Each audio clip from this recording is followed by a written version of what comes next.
കേരളം പോലുള്ള സംസ്ഥാനങ്ങൾ നേരിടുന്ന സാമ്പത്തിക ശ്വാസം മുട്ടിക്കലും വികസന പദ്ധതികളോടുള്ള കേന്ദ്ര സർക്കാരിന്റെ അവഗണനയും ദേശീയ തലത്തിൽ തന്നെ വലിയ ചർച്ചകൾക്ക് വഴിവെച്ചിരിക്കുകയാണ്. സംസ്ഥാനത്തിന് അർഹമായ വിഹിതങ്ങൾ തടഞ്ഞുവെച്ചും കടമെടുപ്പ് പരിധിയിൽ അനാവശ്യ നിയന്ത്രണങ്ങൾ ഏർപ്പെടുത്തിയും കേരളത്തെ തളർത്താനുള്ള നീക്കങ്ങളാണ് കേന്ദ്ര സർക്കാർ നടപ്പിലാക്കി വരുന്നത്.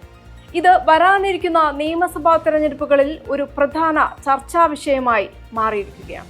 കേന്ദ്ര സർക്കാർ കേരളത്തോട് വിവേചനപരമായ നയവും അവഗണനയും കാണിക്കുന്നതിൽ സംസ്ഥാനത്ത് വലിയ പ്രതിഷേധങ്ങളും നടന്നുവരികയാണ്. കേരളത്തിന് ലഭിക്കേണ്ട ന്യായമായ വിഹിതങ്ങൾ കേന്ദ്രം തടഞ്ഞുവെക്കുന്നതിൽ വിവേചനപരമായി പെരുമാറുന്നുവെന്നതാണ് പ്രധാന ആരോപണം. 2026 ജനുവരി മാർച്ച് കാലയളവിൽ ലഭിക്കേണ്ട 12,000 കോടി രൂപയിൽ 5,900 കോടി രൂപ കേന്ദ്രം വെട്ടിക്കുറച്ചു. ഇത് സംസ്ഥാനത്തിന്റെ ശമ്പളം, പെൻഷൻ, ക്ഷേമ വികസന പദ്ധതികൾ എന്നിവയെ സാരമായി ബാധിച്ചു. നിയന്ത്രണങ്ങൾ ഭരണഘടനാ വിരുദ്ധമെന്ന് കാണിച്ച് കേരളം സുപ്രീം കോടതിയെ സമീപിച്ചു. അതുപോലെ ദേശീയ ആരോഗ്യ ദൗത്യം വഴി ലഭിക്കേണ്ട ഫണ്ടുകൾ കേന്ദ്രം തടഞ്ഞുവെച്ചത് നവജാത ശിശുക്കൾക്കും അമ്മമാർക്കുമുള്ള ജനനി സുരക്ഷാ യോജന, ഹൃദ്രോഗികൾക്കുള്ള ശസ്ത്രക്രിയാ സഹായം തുടങ്ങിയവ പ്രതിസന്ധിയിലാക്കി. കൂടാതെ കഴിഞ്ഞ 12 വർഷമായി കേരളത്തിന് കാര്യമായ റെയിൽവേ പദ്ധതികളൊന്നും അനുവദിക്കാത്തതും സംസ്ഥാന സർക്കാർ കോഴിക്കോട് കിനാലൂരിൽ സ്ഥലം കണ്ടെത്തിയിട്ടും എയിംസിന് അംഗീകാരം ലഭിക്കാതെ വൈകിയതും കേരളത്തോടുള്ള അവഗണനയാണ്. അതുപോലെ PM ശ്രീ സ്കൂൾ പദ്ധതി നടപ്പാക്കുന്നതിലെ വിയോജിപ്പും തർക്കങ്ങളും കേന്ദ്ര സംസ്ഥാന ബന്ധത്തെ കൂടുതൽ വഷളാക്കി.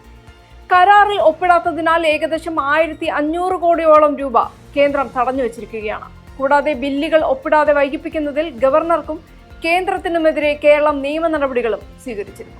അതേസമയം വയനാട് ദുരന്തം പോലുള്ള അടിയന്തര സാഹചര്യങ്ങളിൽ പോലും കേന്ദ്രം പുലർത്തുന്ന നിസ്സംഗതയും പ്രധാനപ്പെട്ട വികസന പദ്ധതികൾക്ക് അനുമതി നൽകാത്തതും കേവലം ഒരു സാമ്പത്തിക പ്രശ്നമായല്ല, മറിച്ച് ഒരു സംസ്ഥാനത്തിന്റെ നിലനിൽപ്പിനെതിരെയുള്ള വിവേചനമായാണ് കേരളം കാണുന്നത്.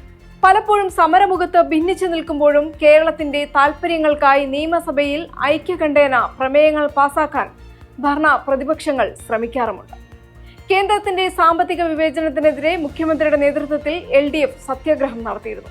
അതേസമയം കേന്ദ്രത്തിന്റെ അവഗണനയെ UDF അംഗീകരിക്കുകയും പാർലമെന്റിന് അകത്തും പുറത്തും കോൺഗ്രസ് MPമാർ ശബ്ദമുയർത്തുന്നുണ്ടെങ്കിലും സർക്കാരിന്റെ സാമ്പത്തിക കെടുകാര്യസ്ഥത മറച്ചുവെക്കാനാണ് LDF പ്രതിഷേധമെന്ന് ആരോപിച്ച് സംയുക്ത സമരങ്ങളിൽ നിന്ന് UDF വിട്ടുനിന്നു.